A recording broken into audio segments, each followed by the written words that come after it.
কোরআন আমাদেরকে বুঝায়, হাল আতা আলাল ইনসানি হিনুম মিনাদ দাহার। ও মানুষ, আজকের অবস্থার উপরে কেন গৌরব করো? যুবক আজকের যৌবনের উপরে গৌরব করতেছে, টাকাওয়ালা আজকের সম্পদ টাকার উপরে গৌরব করতেছে, পয়সাওয়ালা আজকের পয়সার উপরে গৌরব করতেছে, শক্তিওয়ালা আজকের শক্তির উপরে গৌরব করতেছে। আল্লাহ বলে, তুমি আজকেরটা দেখা নাচো কেন? তুমি কি একটু পিছে দেখো না? হাল আতা আলাল ইনসানি হিনুম মিনাদ দাহার লাম ইয়াকুন শাইআম মাযকুরা। একটা সময় কি তোমার উপরে এরকম আসে নাই যে তুমি কোনো আলোচনার বস্তুই ছিল না? এমন বস্তু ছিলা, মা আম্মাহিনা, নিকৃষ্ট পানি ছিলা, সলবি আবি কাওয়া ইবি উম্মিক, বাপের পিঠে ছিলে, মার সিনার ভিতরে ছিলে। আখরাজতু, আমি আল্লাহ কুদরত দিয়া বাহির করছি। জমা তুফি বতনি উম্মিক, তোমার মার পেটের ভিতরে দুটাকে একত্রিত করছি। গসাই তুফিল গেসা, তারপরে পর্দা দ্বারা আবদ্ধ করছি। ফি সালাসি জুলুমাত, 3 অন্ধকারের ভিতরে। সুম্মা রব্বাইতু, পরে আমি প্রসেসিং করছি। মা আম্মাহিনা, তাও হুকুম দিয়ে প্রসেসিং করেন নাই। হায় হায় হায়, দামরার মানুষ হুকুম দিয়া প্রসেসিং করেন না, সব হুকুম দিয়া করছেন। সমগ্র সৃষ্টি হুকুমের তৈরি।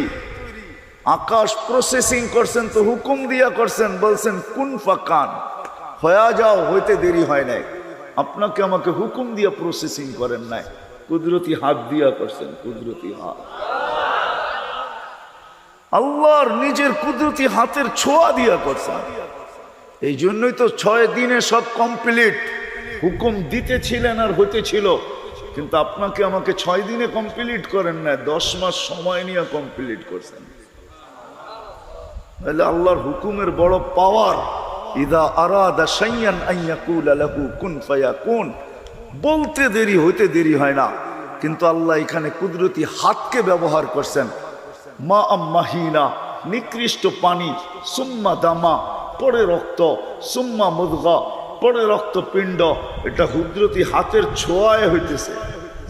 নিকৃষ্ট পানি ছোঁয়া লাগতে দেরি, কুদরতি হাতের রক্ত হইতে দেরি করে নাই, আবার লাগতে দেরি। রক্তপিণ্ড হইতে দেরি করে নাই, আবার লাগতে দেরি। কুদরতি হাতের ছোঁয়া, কঙ্কালটা তৈরি হইতে দেরি হয় নাই। ওয়া কাসাইতু আলাইহি লাহমা, এর উপরে নিখুঁত ভাবে কুদরতি হাত দিয়া আল্লাহ হায় গোশত আর চামড়ার আবরণ চড়ায় দিছে। আওহাইতু মালাকাল মুআক্কাল বিল আরহাম, আল্লাহ বলে রেহেমের উপর আমি ফেরেশতা নির্ধারণ করছি। আম্মা সাবিলা ইয়াসসার, প্রতিদিন তোমার জন্য আমি মেসেজ পাঠাইছি ফেরেশতার কাছে যে আস্তে আস্তে রাস্তাকে প্রশস্ত করো। ফালাম্মা তাম্মাত মুদ্দাতু আশহুরিক, যখন তোমার সময় পুরা হয়ে গেছে তো ফেরেশতাকে বলছি ফাফরিশ রিশাকার রাকিক, পাতলা পর বিছায়া দাও। ফাআখরাজতু আলা রিশাইহির রাকিক, আমি পাতলা পরের ভিতর উপর দিয়া তোমাকে বাহির করে নিয়ে আসছি। নাইলে এতটুক জায়গা দিয়া বাহির হওয়ার কথা না। নিয়ে আসলে কি হবে? আল্লাহ বলে কুনতা মিসকিনা, তুই বড় নিশ্চয় ছিলি। কুনতা সগীরা, বড় ছোট ছিলি।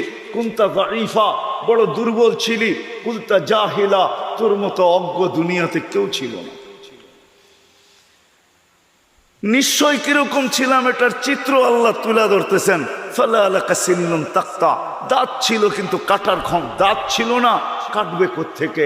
ওয়ালা আলাকা লিসানুন তান্তিক, জিহ্বা ছিল কিন্তু বাক শক্তির কার্যকারিতা ছিল না। ওয়ালা আলাকা উযুনুন তাসমা, কান ছিল কিন্তু শ্রবণ শক্তির কার্যকারিতা ছিল না। ওয়ালা আলাকা আইনুন তানদুর, চক্ষু ছিল কিন্তু দৃষ্টি শক্তির কার্যকারিতা ছিল না। ওয়ালা আলাকা আকলুন তুমাইয়িজ, মগজ ছিল, ভালো মন্দ বুঝার মতো ক্ষমতা ছিল না। ওয়ালা আলাকা কলবুন তাতাফাক্কার, দিল ছিল কিন্তু চিন্তা কি জিনিস বুঝার মতো ক্ষমতা ছিল না। ওয়ালা আলাকা ইয়াদুন তাফতিশ, হাত ছিল, ধরার ক্ষমতা ছিল না। ওয়ালা আলাকা রিজলুন তামশি, পাও ছিল কিন্তু চলার ক্ষমতা ছিল না। আল্লাহ বলে আলাইসা কাযালিক, এরকম কি ছিল না? ছিল না? ছিল না? হ্যাঁ, কি বলে দামরাই মানুষ? ছিল। আল্লাহ বলে এলো নিশ্চয়ের চিত্র। তোমাকে আমি পালছি, আজ এক জায়গায় না তোমাকে দাঁড় করায় দিছি, যেটাকে দেখা তুমি গৌরব করো, যুবক যৌবন নিয়ে গর্ব করে, টাকা আলা টাকা নিয়া, পয়সা আলা পয়সা নিয়া, সম্পত্তি আলা সম্পত্তি নিয়া, আধিপত্য আলা আধিপত্য নিয়া, শক্তি আলা শক্তি নিয়া, ধন আলা ধন নিয়া, নারী নারীত্ব নিয়া, পুরুষ পুরুষত্ব নিয়া। আল্লাহ বলে তোমাকে আমি ক্ষমতা এই পর্যন্ত আমি পৌঁছাইছি, তুমি কেন ভাবো না? হাল আতা আলাল ইনসানি হিনুম মিনাদ দাহর লাম ইয়াকুন শাইআম মাযকুরা। যদিও আজকের অবস্থান দেখে আমরা সব হারায় গেছি, কোরআন আমাদেরকে বুঝাইতে চায়।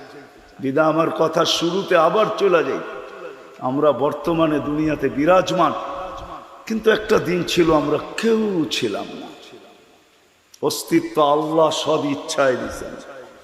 ইমাম গাজালি শুধু লেখেন নাই, ইমাম গাজালি রহমতুল্লাহ লেখছেন, মানুষ হায় হায় উচিত ছিল 24 ঘন্টা আল্লাহর সামনে ঝুঁকা থাকা, যে আল্লাহ সদ ইচ্ছায় তোমাকে সৃষ্টির সেরা মানুষ বানাইছেন, ইচ্ছা করলে যা খুশি তা বানায় দিতে পারতেন, তোমার করণীয় কিচ্ছু ছিল না, আল্লাহর বিরুদ্ধে আওয়াজ তোলার কোনো ক্ষমতা ছিল না। আজ পর্যন্ত এমনকি ধামরার মানুষ সকালবেলা শুকর উঠা পর্যন্ত আল্লাহর প্রশংসা আদায় করে, আলহামদুলিল্লাহিল্লাযী খালাকানি আফতারা খালকি। প্রশংসা ওই আল্লাহ যিনি আমাকে সৃষ্টির ভিতরে সবচেয়ে নিকৃষ্ট তৈরি করছে, তারপরও অস্তিত্বের উপরে আল্লাহর প্রশংসা। সদ ইচ্ছা ইমাম গাজালি রহমতুল্লাহ আলাইহি লেখেন যে 24 ঘন্টা সেজদায় পড়া থাকলেও কম, কেননা সৃষ্টির সেরা মানুষ বানাইছেন। বাকিগুলা বাদই দিলাম,